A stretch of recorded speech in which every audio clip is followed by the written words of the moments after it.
Grab yourselves a seat.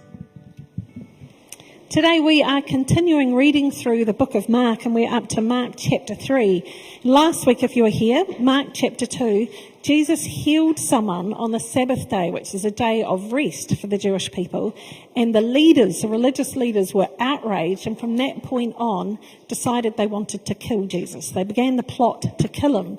So Mark has this kind of theme. It's like the collision course is there right from the word go, and we're just sort of charging towards this inevitable conclusion. The religious leaders will eventually catch Jesus and put him to death. But Mark builds this tension. Jesus healed on the Sabbath. The religious leaders want to kill him, and now we see this clash beginning to unfold. So here we go. We're going to read today from Mark chapter 3, and we are seeing this tension and this collision begin to play itself out. So one time, Jesus entered a house and the crowds began to gather again. Soon he and his disciples couldn't even find time to eat. When his family heard what was happening, they tried to take him away. He's out of his mind, they said. But the teachers of religious law who'd arrived from Jerusalem said, he's possessed by Satan, the prince of demons. That's where he gets the power to cast out demons. And Jesus called them over and responded with an illustration. How can Satan cast out Satan? He asked. A kingdom divided by civil war will collapse. Similarly, a family splintered by feuding will fall apart. And if Satan is divided and fights against himself, how can he stand? He would never survive. Let me illustrate this further. Who is powerful enough to enter the house of a strong man and plunder his goods? Only someone even stronger. Someone who could tie him up and then plunder his house. I tell you the truth, all sin and blasphemy can be forgiven, but anyone who blasphemes the Holy Spirit will never be forgiven. This is a sin with eternal consequences. He told them this because they were saying he's possessed by an evil spirit. Then Jesus' mother and brothers came to see him.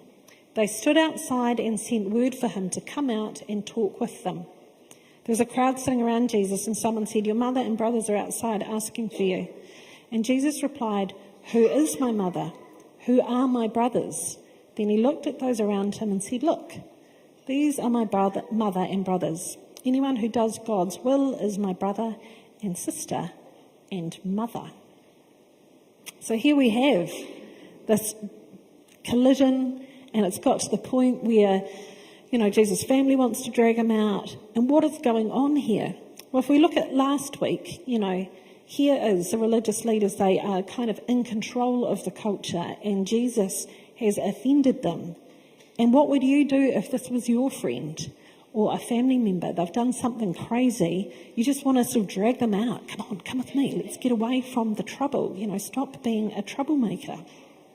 When I was reading this passage, I got stuck on two very strange little words in Greek, because in this translation it says, when his family heard what was happening, they tried to take him away. And I was chatting to Paul. Paul was choosing songs. He's like, what's the sermon on? So I said, and he's like, so his extended family came to take him away. And I was like, doesn't say that. It just says his family. So then I'm like, I'm going back to the Greek. I can't read Greek, but the computer can. And if any of you are into this, if you go onto Bible Gateway, you can see a complete transliterate, like it has the Greek, and then it just matches all the words. So what is funny here is it says when his family. The words his family are actually two, the words that are used in this passage, two really generic terms. The first is of or the, and the second one is his or theirs or them or hers or her. It's just these two generic words. So probably in this context, the words would be of him, of his. So of Jesus's. So this is Jesus' people. All we know is that they're Jesus' people in some way. And Jesus' people are looking at Jesus' behaviour and they're like, this is embarrassing, Jesus. You're going to get yourself in trouble. I imagine if it's his extended family, maybe his whānau, they're all like, this is going to reflect badly on us. We don't want to be dragged into your crazy. Quick, let's get him out of here. So there's some people, maybe it's the people Jesus grew up with and went to school with. Oh, Jesus, stop saying these stupid things. You're embarrassing yourself again. Somehow there's this group of people and they are concerned about Jesus. And they're trying to get him out of this tricky situation that he is in. And we hear them say these words here, he's out of his mind. But then the religious leaders, they say something different. They say he's possessed by Satan. These are the two explanations. Why on earth would someone heal on the Sabbath? Why would someone go head to head with our culture, everything we hold dear and hold to be true? You're either going to be mad or you're possessed by Satan. There's no other explanation. And hearing these two comments in this passage reminded me of something that you may, if you've been in church circles for a long time, you may have come across. And it's the theory that when you look at Jesus and his teaching, you have to decide that he's either mad, bad, or God. And this was particularly popularised in the writings of C.S. Lewis, who picked up on this. I'm going to read you quite a long quote from C.S. Lewis that goes into this thought. He writes, "I am trying here to prevent anyone saying the really foolish thing that people often say about Jesus. I'm ready to accept Jesus as a great moral teacher, but I don't accept his claim to be God. That is the one thing we must not say.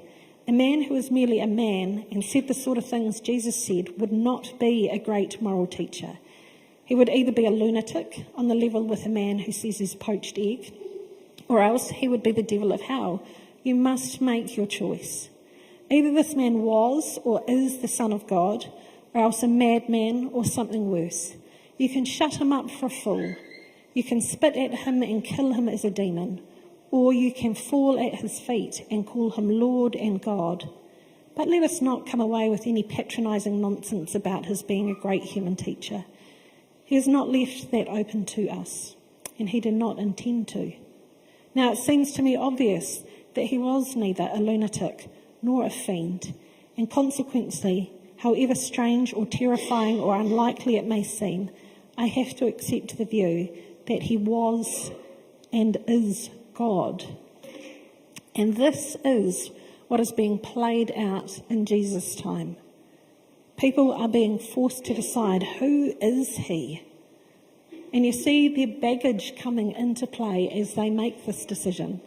The religious leaders are like, he's undermining our system. And so therefore we're not going to look at any of the good he's doing. We're not going to consider any of his teaching. We have to get rid of him. I think this is something we all do to a certain extent when we come to Jesus. We've got our baggage, we've got our thoughts, and Jesus sort of has to fit into our worldview. But here's this challenge.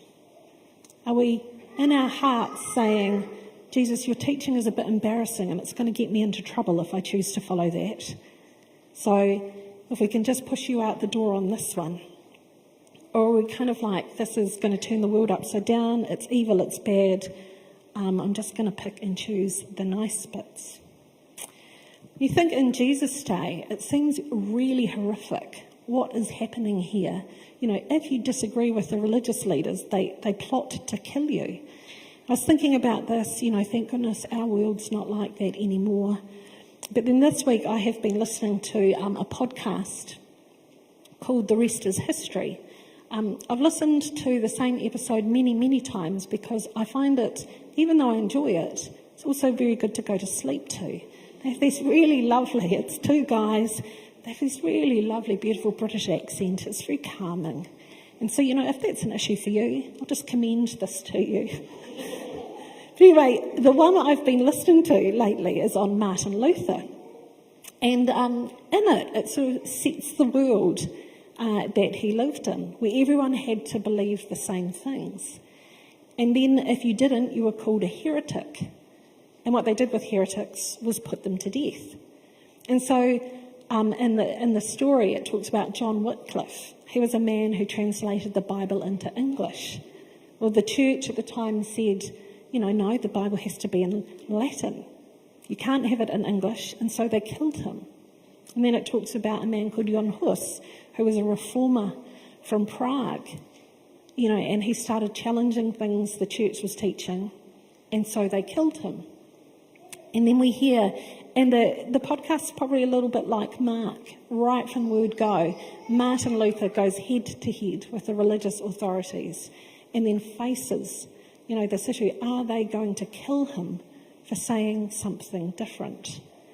In our world, even though we might like it to change, there's these, themes that pop up. If you go against the overwhelming majority, belief system, things can get dangerous.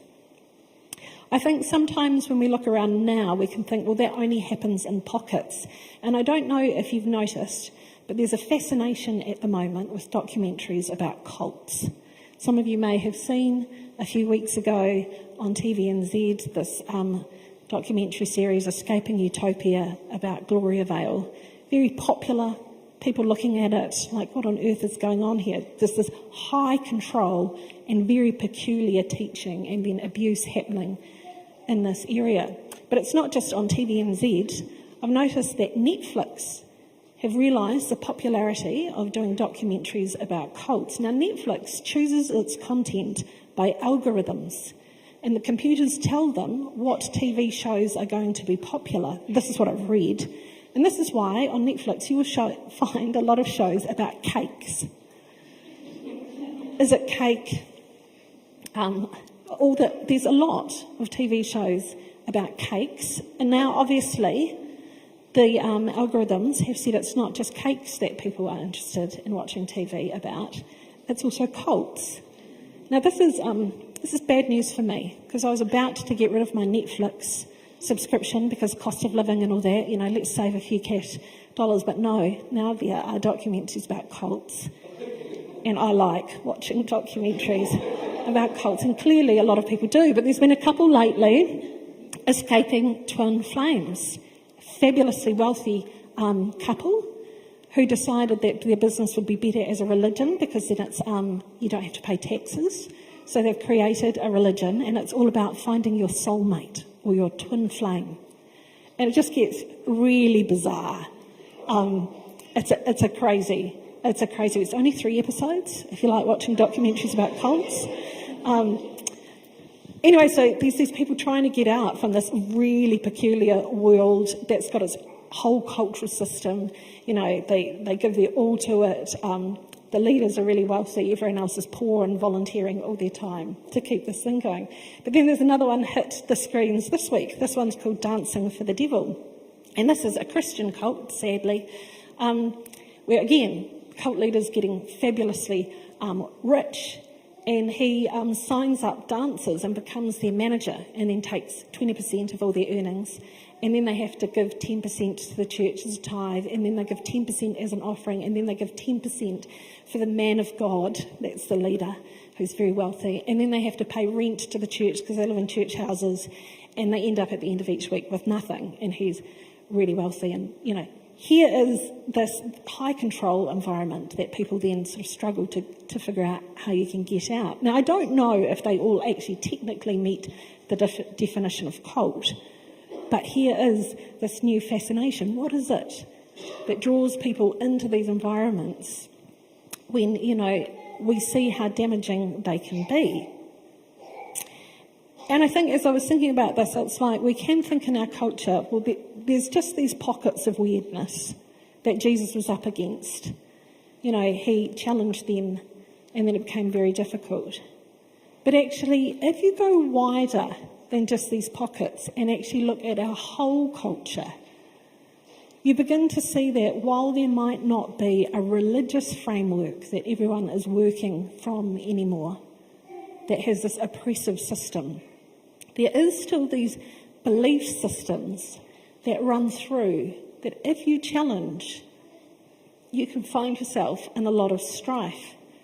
I remembered from the 1990s a story that I heard, and I think it shaped a lot of my thinking and challenged my assumptions about the world we live in.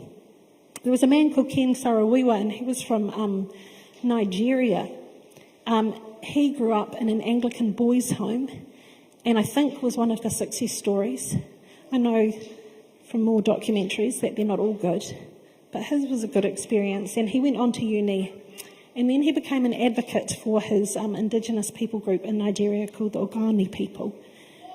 And these people were often overlooked by the government, And so he began kind of advocating for them. And then one of the things that happened was that the Nigerian government had sold the rights to Shell to create oil wells in their land. And these people got no money from this, and it was destroying their land. There were oil leaks everywhere. And so Ken was one of the people who began to create a protest movement around this. And then the government sent in its people to suppress the riots and the protests, and a few of those people got killed. And then 9 people were blamed for the death of these people, and one of them was Ken Saro-Wiwa. He wasn't there at the time, he was elsewhere, but he got blamed. Now there were witnesses came forward to say that he was involved and he'd done it, and later they recanted and said that Shell Oil had paid them big money to say that. But anyway, the Nigerian government had arrested these 9 people, and eventually they executed all 9 of them for their, desire to stand up for justice and what is right. And interestingly, a few years later, the family members of these 9 decided to take a lawsuit through the US courts, because there is facility there to take an international lawsuit and to sue Shell Oil. And 2 weeks before the trial was to begin, Shell settled for $15 million and said, it's not because we take any responsibility, it's just a goodwill gesture to the families. And you hear this story, it's this reminder that we do have these powerful cultural narratives in our world and in our society. And if you challenge them, you could lose your life. I think it's not so obvious in Western countries. You might not be killed for saying, our society is corrupt and unjust and there's oppression, but people might call you mad and they might call you bad. And this is the challenge of following Jesus, because Jesus invites us out of our own cultural norms and preferences and into his kingdom,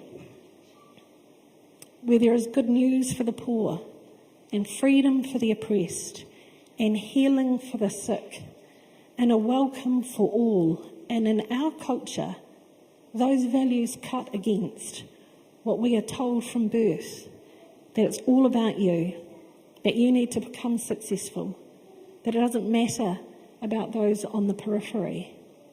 And so here's the challenge that Jesus lays out, and you can see in Jesus' day, people are trying to make the choice.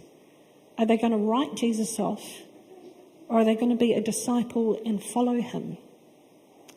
And this is the choice that Jesus also offers to each of us.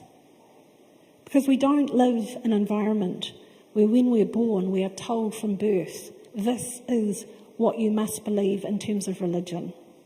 Jesus came and did something quite radical. And he asked individuals, will you come and follow me? Will you be my disciple? And this is the invitation to us now. And this is also the choice we have to make. Are we going to write Jesus off as a crazy man? Or are we going to say, I'm going to choose to follow you, even though it may put me on a collision course with my family, with the leaders around me, with the culture? So here is an invitation today. How do we respond to Jesus? Is he mad? Is he bad? Or is Jesus God? And if he is God, what does that mean in our daily lives and the choices that we make and who we choose to follow, what messages we listen to and the decisions we make? Let's pray together.